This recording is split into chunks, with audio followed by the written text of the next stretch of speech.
The following is an encore presentation of Everything Everywhere Daily. Long before Europeans arrived in North America, native people told stories of large, hairy men who lived in the woods. For the last several centuries, periodic reports of such creatures have appeared all over the United States and Canada.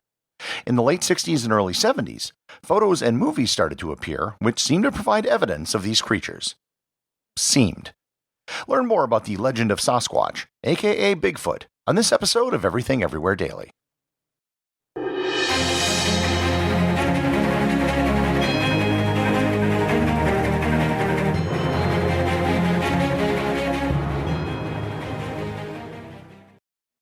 This episode is sponsored by ButcherBox. If you've been listening to this podcast long enough, you know I like to share some of the creations I've made with my ButcherBox shipments. Today I want to tell you about my latest creation, meat muffins. I take a package of ButcherBox ground beef and mix it with shredded cheese. I then put it in a cupcake tin, filling it about 3/4 of the way full, and then on top I'll pour a scrambled egg mix. I put it in my air fryer for about 13 minutes at 390 degrees, and the result is ground beef muffins. Quick and easy to make, and you can put them in the fridge for later. And if you'd like to try this recipe out yourself, you are in luck. Because today, ButcherBox is giving my listeners free ground beef for the life of your membership, plus an additional $20 off your first order. Use my link, butcherbox.com/everywhere, and use code everywhere to get free ground beef for life, plus $20 off your first box. That's butcherbox.com/everywhere, code everywhere. This episode is sponsored by Heaven Hill Bottled and Bond Bourbon. I recently had the chance to try Heaven Hill Bottled and Bond, and I can attest to its exceptional aromas with hints of caramel and vanilla intertwining with its oakiness, which provide a well-rounded flavor profile. Taking a sip is akin to experiencing a piece of bourbon history firsthand. Heaven Hill Distillery may be America's most quintessential bourbon distillery.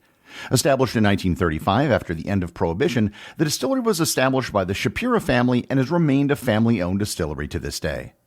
In 1897, Congress passed the Bottled in Bond Act, which set forth strict rules for any bourbon labeled bottled in bond. Heaven Hill Bottled in Bond Bourbon goes beyond the stringent requirements of the law by aging its bourbon for 7 years, not 4.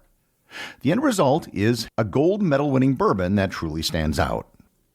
Available nationally, look for a bottle at your local store. Heaven Hill Bottled in Bond. Heaven Hill reminds you, think wisely, drink wisely.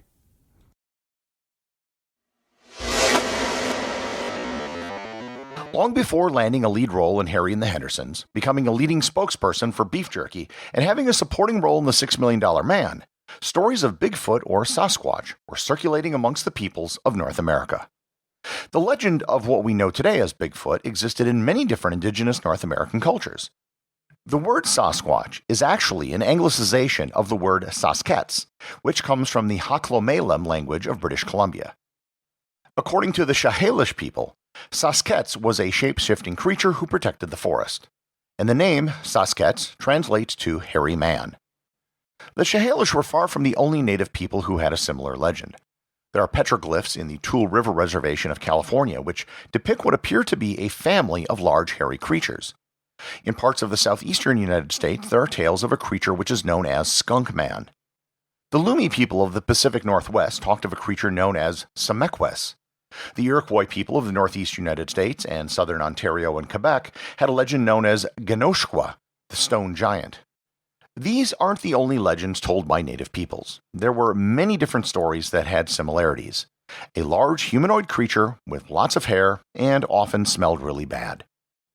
When Europeans began arriving in North America, they shared some of the same stories.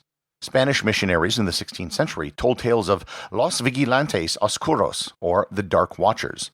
French explorers spoke of hairy forest creatures which would shout loudly and steal livestock. These legends, however, were always just that. Legends.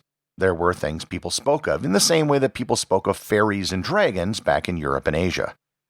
As Europeans spread across the continent through the 19th century, they would often adopt these stories to explain strange noises and events. Going into the 20th century, tales about this creature were on a par with telling your children about the boogeyman. There weren't cryptozoologists trying to prove the existence of the creature at this time. In the 1920s, these stories were popularized by one J.W. Burns, who was an Indian agent and teacher in British Columbia. He retold the stories he heard and popularized the term Sasquatch. What changed everything was an event which occurred in 1958 in Humboldt County, California. A logger by the name of Jerry Crew discovered a large set of footprints in the Six Rivers National Forest. He mentioned the footprints to his co-workers, who also recalled seeing similar footprints as well as other unexplained events, such as large objects being moved. The loggers began calling this unknown creature that left the footprints Bigfoot, and more on this story in a bit. They eventually contacted a reporter for the Humboldt Times newspaper by the name of Andrew Genzoli, who wrote a story about the footprints and was the first to use the word Bigfoot in print. The story made it out onto newswires, and it was republished in papers all around the United States, including the New York and Los Angeles Times. Bigfoot had now become a thing. Other articles began appearing about Bigfoot in the years after the Humboldt Times article. With this article, there began to be Bigfoot believers and Bigfoot enthusiasts. One in particular was a man by the name of Roger Patterson. Patterson became a Bigfoot believer after he read an article in True magazine in 1959. In 1966, he published his own book titled Do Abominable Snowmen of America Really Exist? The book was described as, quote, little more than a collection of newspaper clippings laced together with Patterson's circus poster-style prose, end quote. In 1967, he began working on a docudrama about cowboys looking for Bigfoot. One of the men he worked with on the film was named Bob Gimlin. In 1967, the two men claimed to have taken video footage of a Bigfoot. And if you've ever seen a video clip of a Bigfoot walking sort of hunched over through a river bottom with trees all around, this is that video. It was supposedly shot on horseback at Bluff Creek, which is a tributary of the Klamath River in the Six Rivers National Forest, very close to where the 1958 event took place. The video was 59 seconds long, and the image of the creature was rather grainy and it was out of focus. This short clip is the most popular piece of evidence that people point to in support of the existence of Sasquatch. It just so happened to be filmed by two men who were filming a fictional movie about Bigfoot. The release of the Patterson-Gimlin film dramatically increased interest in Bigfoot, and not surprisingly, led to a massive increase in reported Bigfoot sightings in the 1970s. As the number of sightings skyrocketed, so too did the number of locations of the sightings. The original 1958 Humboldt Times article and the 1967 film both occurred in pretty much the same place in Northern California. But now, reports started coming in from Florida, New York State, Pennsylvania, Ohio, Colorado, and many other states. Bigfoot suddenly became a cultural icon. There was an episode of The $6 Million Man about Bigfoot. The TV show In Search Of, hosted by Leonard Nimoy, did an episode about Bigfoot. The interest in Bigfoot also increased interest in other creatures, such as the Loch Ness Monster. It ushered in a new craze for these creatures, which was dubbed cryptozoology. It's been estimated that there have been over 10,000 reported sightings of a Bigfoot creature. Since the 1970s, the height of Bigfoot mania, sightings have decreased dramatically.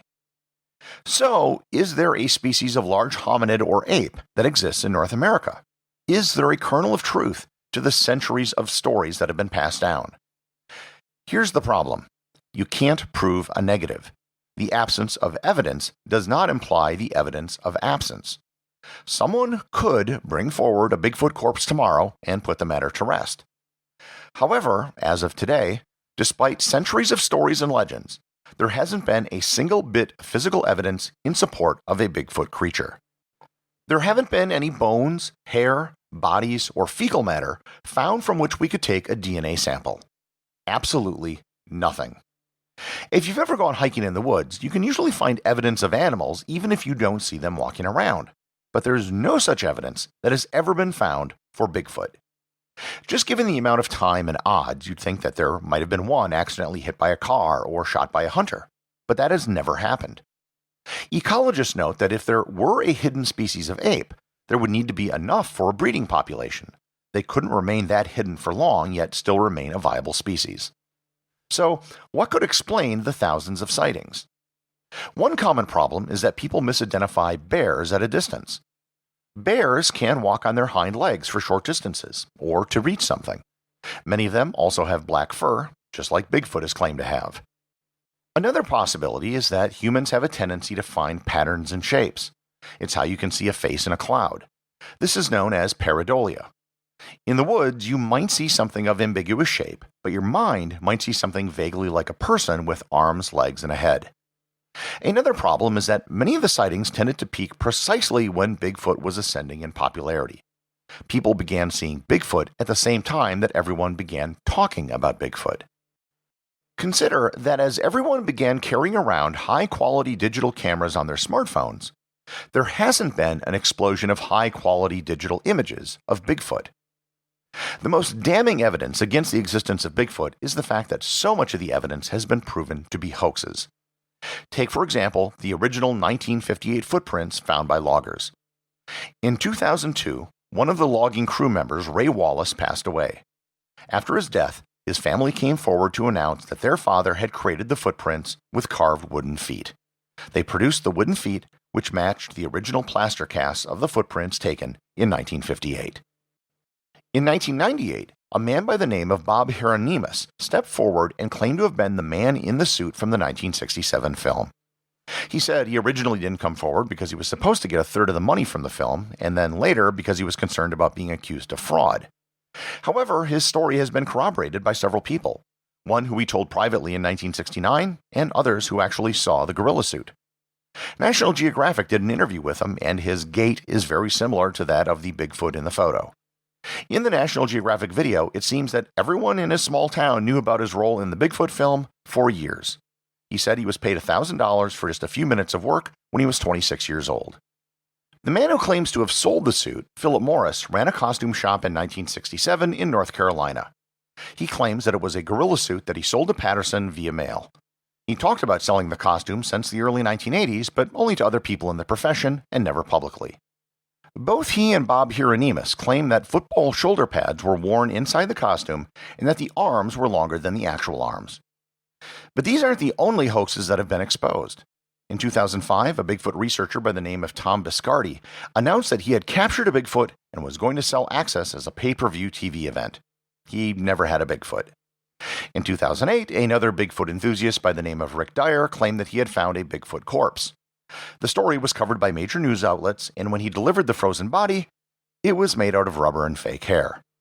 In 2014, the same guy, Rick Dyer, claimed that he had shot a Bigfoot and had gotten DNA tests done on the body. No samples or test results were ever produced, and he later admitted that this too was a hoax. In 2012, one man in Montana was hit by a car and killed while he was dressed in a Bigfoot suit trying to perpetuate a hoax. So I think you can see the problem with Bigfoot. There's no physical evidence and lots of evidence of hoaxes. Bigfoot sightings tend to correlate with mentions in popular media, and since more people have cameras with them all the time, there has been no corresponding increase in images. But I think the best way to understand the Bigfoot phenomenon comes from the famed primatologist Jane Goodall. She spent most of her life observing primates in the wild, and she was asked what she thought about Bigfoot. She said, quote, "Well, I'm a romantic, so I always wanted them to exist. You know, why isn't there a body? I can't answer that. And maybe they don't exist, but I want them to." The executive producer of Everything Everywhere Daily is Charles Daniel. The associate producers are Benji Long and Cameron Kieffer. I want to give a big shout out to everyone who supports the show over on Patreon, including the show's producers. Your support helps me put out a show every single day. And also, Patreon is currently the only place where Everything Everywhere Daily merchandise is available to the top tier of supporters. If you'd like to talk to other listeners of the show and members of the Completionist Club, you can join the Everything Everywhere Daily Facebook group or Discord server. Links to everything are in the show notes. I think Bigfoot is blurry. That's the problem. It's not the photographer's fault. Bigfoot is blurry, and that's extra scary to me. Because there's a large, out-of-focus monster roaming the countryside. Run, he's fuzzy. Get out of here. Gotta go. I have a